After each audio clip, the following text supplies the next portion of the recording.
બાળ દોસ્તો, આજે આપણે કહેવત પરથી વાર્તા સાંભળીશું. કહેવત છે, સંપ ત્યાં જંપ. મોહન નામનો એક શિકારી હતો. એક દિવસ તે જંગલમાં શિકાર કરવા ગયો.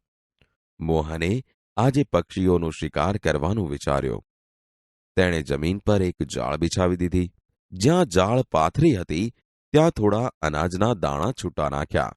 મોહન તો શિકારની રાહ જોવા માટે ઝાડ પાછળ સંતાઈ ગયો. થોડી જ વારમાં કબૂતરોનું એક ટોળું દાણા ચરવા ત્યાં ઉતર્યું. કબૂતરો તો દાણા ચણતા ચણતા જાળમાં ફસાઈ ગયા.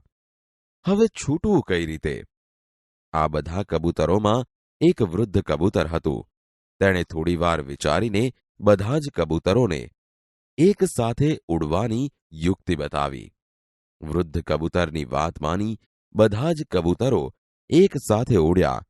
એની સાથે મોહને બિછાવેલી જાળ પણ ઉડી. મોહન તો જોતો જ રહી ગયો. બાળ દોસ્તો, આને કહેવાય સંપ ત્યાં જંપ.